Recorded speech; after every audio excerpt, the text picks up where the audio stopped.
கரூர்ல 41 பேர் சாகிறதுக்கு மிக முக்கியமான காரணம் ஆதவர்ஜுனா அப்படிங்கக்கூடிய ஒரு நபரினுடைய சதி வேலை தான். கரூர்ல விஜய் பிரச்சாரம் பண்ணிட்டு போயிட்டு இருக்கும் போது ஆதவர்ஜுனா போட்ட ஒரு மிக முக்கியமான உத்தரவு, அந்த உத்தரவால தான் இன்னைக்கு இவ்வளவு பெரிய உயிர் சேதம். இது குறித்து ஒரு மிக முக்கியமான விஷயம் இன்னைக்கு கரூர் நீதிமன்றத்துல குறிப்பா நீதிபதி பரத்குமார் முன்னாடி விவாதத்துக்கு வந்திருக்கு. ஏற்கனவே சேலத்துல நடக்க வேண்டிய கூட்டத்தை கரூருக்கு ஏன் ஆதவர்ஜுனா மாத்தினாரு, அவர் மாத்த வேண்டிய நோக்கம் என்ன, இதுக்கு பின்னாடி இருக்கக்கூடிய ஆதவர்ஜுனாவினுடைய ரகசிய திட்டம் என்ன?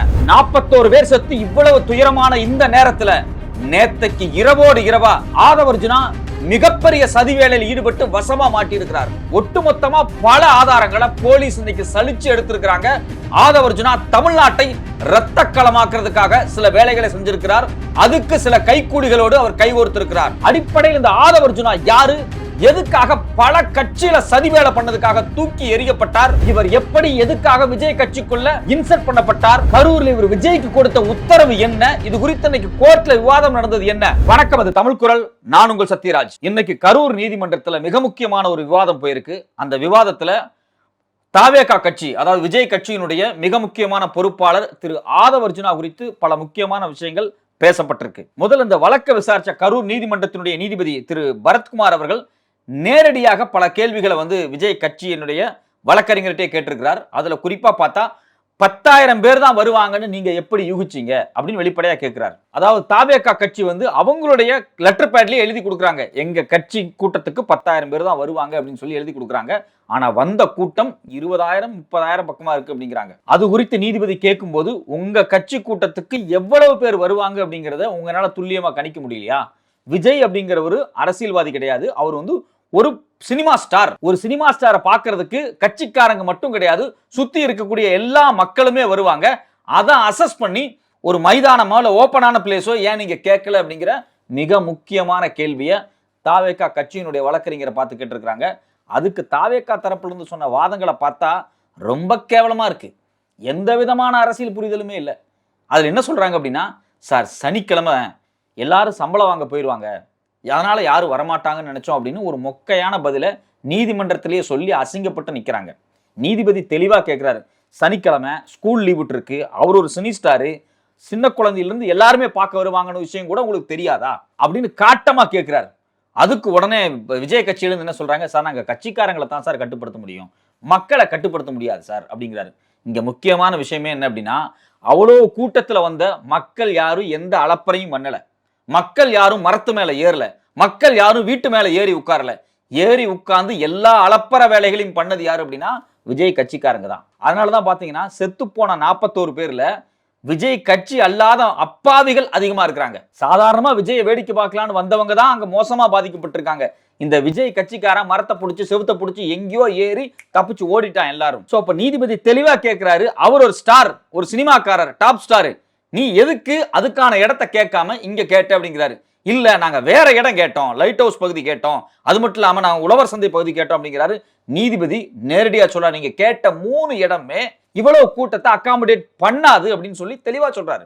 அதாவது இவங்க சொல்றாங்க இல்லையா, எங்களுக்கு உழவர் சந்தையை கொடுத்திருந்தா, எங்களுக்கு ரவுண்டானா கொடுத்திருந்தா, எங்களுக்கு லைட் ஹவுஸ் கொடுத்திருந்தா இதை விட நல்லா இருந்திருக்குன்னு சொல்றாங்க இல்லையா, இல்லவே இல்ல. நீதிபதி கோர்ட்ல சொல்றாரு, நீங்க கேட்ட எல்லா இடமுமே இந்த கிரவுடுக்கு பத்தாது அப்படிங்கிறாரு. சோ இதுல இருந்து நமக்கு தெளிவான விஷயம் என்ன அப்படின்னா, விஜயோட கூட்டத்துக்கு 10,000 பேர் தான் வருவாங்கன்னு அவங்க கட்சிக்காரங்க அசஸ் பண்ணியிருக்காங்க.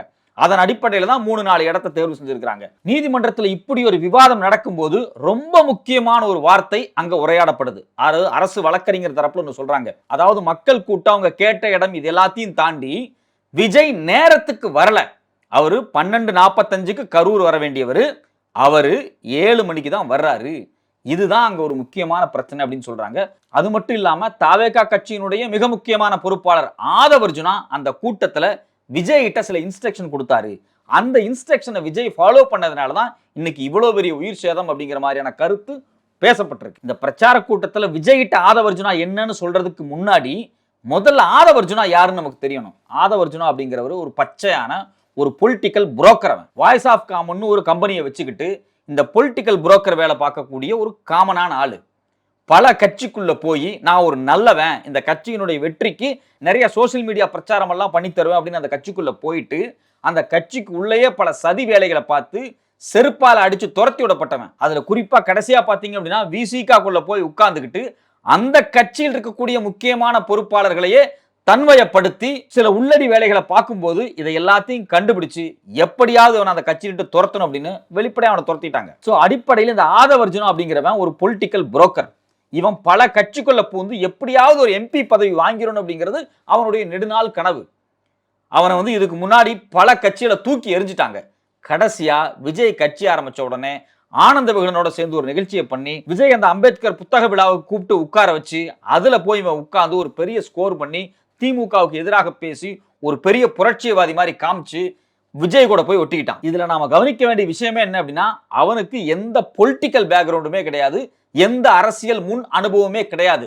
அதாவது தாவேக்கால அது விஜயா இருக்கட்டும், புஷியானந்தா இருக்கட்டும், இல்ல நிர்மலா இருக்கட்டும், இல்ல மத்தவங்களா இருக்கட்டும், இது வரைக்கும் அந்த கட்சியில் இருக்கக்கூடிய யாருக்குமே எந்த பொலிட்டிக்கல் பேக்ரவுண்டுமே கிடையாது, எந்த அரசியல் முன் அனுபவமே கிடையாது. அதுல இது மாதிரி ஒரு குள்ளநரி, யாரு ஆதவர்ஜுனா மாதிரியான ஒரு குள்ளநரி, ஒரு பொலிட்டிக்கல் பிம்பு போய் உட்காரும் போது ஒண்ணும் தெரியாத விஜய தனக்கு ஏத்த மாதிரி மாத்திர எல்லா வேலையும் இவன் தொடர்ச்சியா பண்ணிட்டு இருக்கான். அதுல ரொம்ப முக்கியமான விஷயம் என்ன அப்படின்னா, கடந்த வாரம் சனிக்கிழமை விஜய் கரூர்ல பேச வேண்டியவர் கிடையாது. அவருடைய நிகழ்ச்சி என்ன அப்படின்னா நாமக்கல் சேலம் தான். நாமக்கல் சேலத்துல நடக்க வேண்டிய கூட்டத்தை எதற்காக ஆதவர்ஜுனா கரூருக்கு மாத்தினார்? கரூருக்கு மாத்த வேண்டிய அஜெண்டா ஆதவர்ஜுனாவுக்கு எதுக்கு வந்தது? ஏன்னா அதுக்கு 10 நாளைக்கு முன்னாடி தான் திமுக கரூர்ல ஒரு பிரம்மாண்டமான முப்பேறு விழாவை நடத்தினாங்க. ஒரு மிகப்பெரிய செல்வாக்கு தமிழ்நாடே திரும்பி பார்த்துச்சு. செந்தில் பாலாஜி அவர்களுக்கு ஒரு மிகப்பெரிய நல்ல பேரும் திமுகவுக்கு ஒரு மிகப்பெரிய ஆதரவும் அந்த கூட்டத்துல கிடைச்சது. அது மட்டும் இல்லாம இந்த பாஜகவினுடைய அனைத்து அரசியல் அயோக்கியத்தனத்தையும் பொதுமக்களுக்கு கொண்டு சேர்க்கிற மாதிரி ஒரு மிகப்பெரிய உறுதிமொழி அந்த முப்பெரும் விழாவில் எடுக்கப்பட்டுச்சு. திமுக நேரடியா இந்த மோடி அரசாங்கம் செய்யக்கூடிய மிகப்பெரிய சதி வேலைகளை பொதுமக்கள்கிட்ட, கட்சியை தாண்டி பொதுமக்கள்கிட்ட கொண்டு சேர்க்கிற வேலையை இந்த உறுதிமொழியினூடாக தொடர்ச்சியா செஞ்சுக்கிட்டு இருந்தாங்க. இதை எல்லாத்தையும் எப்படியாவது மடமாத்தணும். அதே கரூர்ல போய் நின்று இந்த முப்பெரும் விழாவும் குறித்தும், அது மட்டும் இல்லாம இந்த அரசியல் உறுதிமொழிகள் குறித்தும் ஒட்டுமொத்தமா இல்லாம பண்ணி பொலிட்டிக்கலாவே ஒரு மிகப்பெரிய டைவர்ட் பண்றதுக்காகவே இந்த ஆதவர்ஜுனா ஒரு சதி திட்டத்தை போட்டு சேலத்துல நடக்க வேண்டிய கூட்டத்தை கரூர்ல நடத்த வச்சார். அது மட்டும் இல்லாம இந்த கரூர் கூட்டத்துல விஜய் பிரச்சாரம் பண்ணி பேசிட்டு வரணும். எங்க இருந்து அப்படின்னா கரூருக்குள்ள என்ட்ரி ஆனதுல இருந்து அந்த வேலுச்சாமிபுரம் போற வரைக்கும் ஒரு 2 ஸ்பாட்ல அவர் எந்திரிச்சு நின்று பேசணும். இது பொதுக்கூட்டம் கிடையாது, ஏதோ ஒரு காலி மைதானத்தில் நடத்துறதுக்கு ஒரு பொதுக்கூட்டமா இருந்தா செய்யலாம். ஆனா இது வாகன பிரச்சார கூட்டம். இந்த வாகன பிரச்சார கூட்டத்துல பிரச்சாரம் பண்ணக்கூடிய தலைவர் எந்திரிச்சு நின்று மக்களை பார்த்து பிரச்சாரம் பண்ணிக்கிட்டே வரணும். ஏன்னா ரோட்டுக்கு 2 பக்கமே மக்கள் நிப்பாங்க. வழக்கமா பாத்தீங்க அப்படின்னா பிரச்சார கூட்டம் அப்படிங்கிறது ரோட்ல தான் நடக்கும். ரோட்ல 2 சைட்லயும் மக்கள் கூட்டம் கூட்டமா நிற்பாங்க. கட்சிக்காரங்களும் இருப்பாங்க, மக்களும் இருப்பாங்க. எல்லாருமே அவங்க தலைவர்கள் என்ன பேசுறாங்க அப்படிங்கிறத பார்த்துக்கிட்டே இருப்பாங்க. தலைவர் ஒரு 5 நிமிஷம் பேசுவாங்க. அதுக்கு பிறகு அங்கிருந்து கிளம்பி போய் ஒரு 2 கிலோமீட்டர் தள்ளி வேற ஒரு ஸ்பாட்ல நின்று பேசுவாங்க. இதுதான் வழக்கமா நடக்கும். ஆனா இந்த கூட்டத்துல விஜய் ஒரு ஸ்பாட்ல நின்று பேச முயற்சி பண்ணியிருக்கிறார். அதாவது முனியப்பன் கோயில் சந்து வரைக்கும் விஜய் பேசிட்டு இருந்திருக்கிறார்.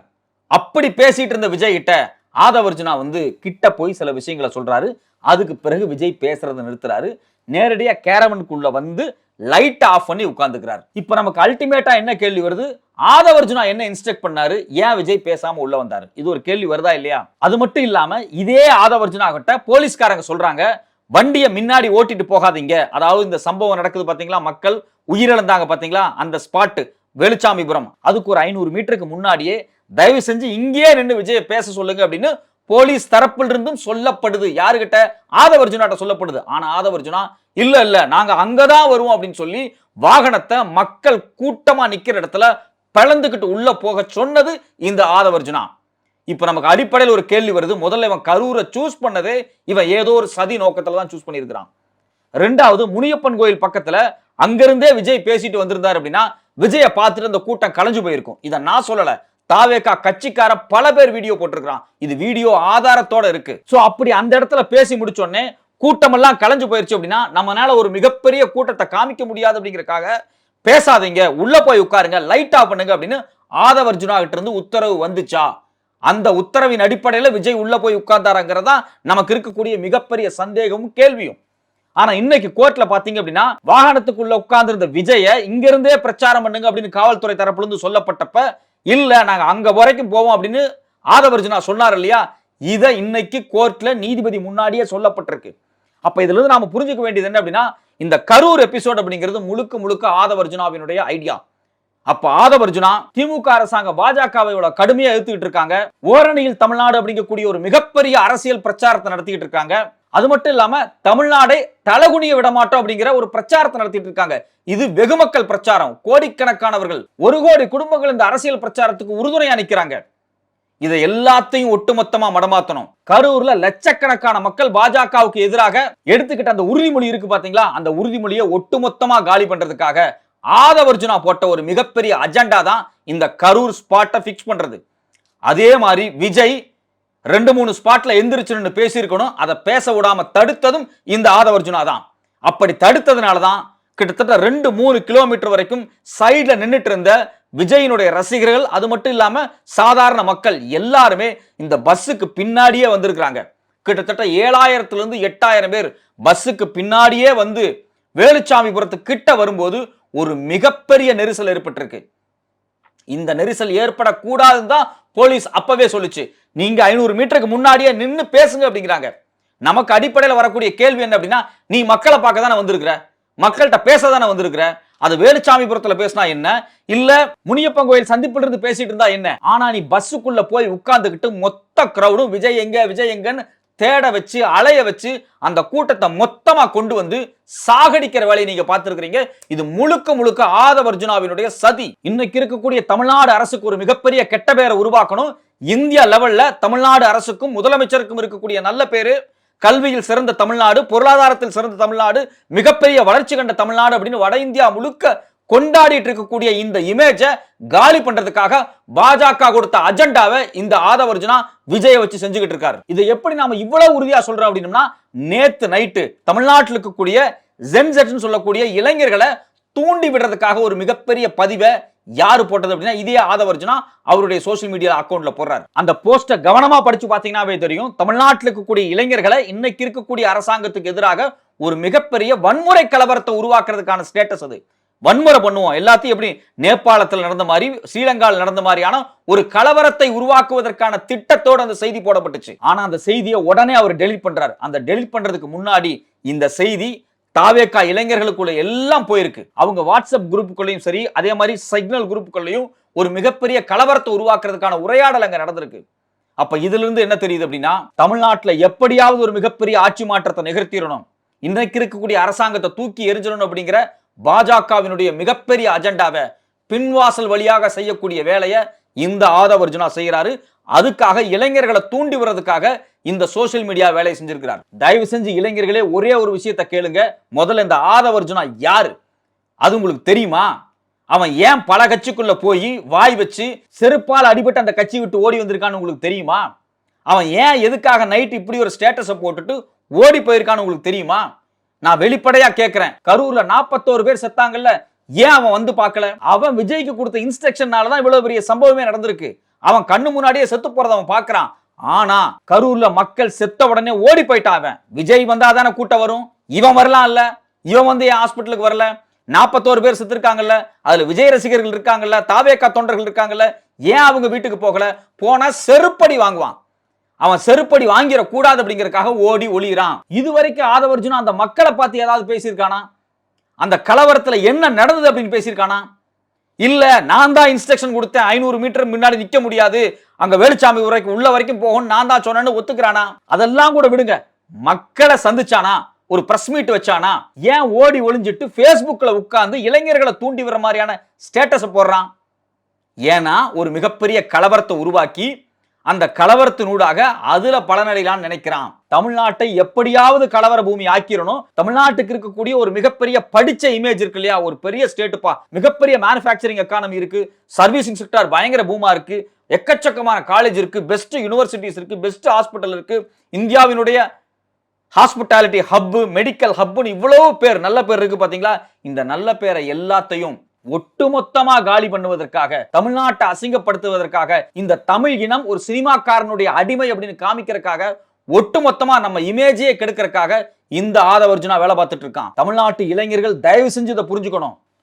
இன்னைக்கு நீங்க நல்ல காலேஜ்ல படிச்சிருப்பீங்க, நல்ல ஸ்கூல்ல படிச்சிருப்பீங்க, நல்ல ஹாஸ்பிட்டல்ல வைத்தியம் பார்த்திருப்பீங்க, நல்ல பஸ்ல பேருந்துல போயிட்டு இருக்கீங்க. தமிழ்நாட்டினுடைய ஒட்டுமொத்த வளர்ச்சி எல்லாத்தையும் கேள்விக்குள்ளாக்குற மாதிரியான இவனுடைய சதிக்கு நீங்க பயங்காதீங்க. வட இந்தியாவில போய் பாருங்க, பீகாரா இருக்கட்டும், உத்தரப்பிரதேசா இருக்கட்டும், எந்த மாநிலத்துக்கு போய் பாருங்க, தமிழ்நாட்டினுடைய வளர்ச்சி கிடையவே கிடையாது. மிக பெருசா வளர்ந்திருக்கக்கூடிய இந்த தமிழ்நாட்டை ஒட்டுமொத்தமாக கைப்பற்ற முடியாமல் பல காலமாக பாஜக போராடிக்கிட்டு இருக்கு. அதனுடைய ஒரு வெர்ஷனாக தான் இவன் இன்னைக்கு வேலை பார்த்துட்டு இருக்கான்.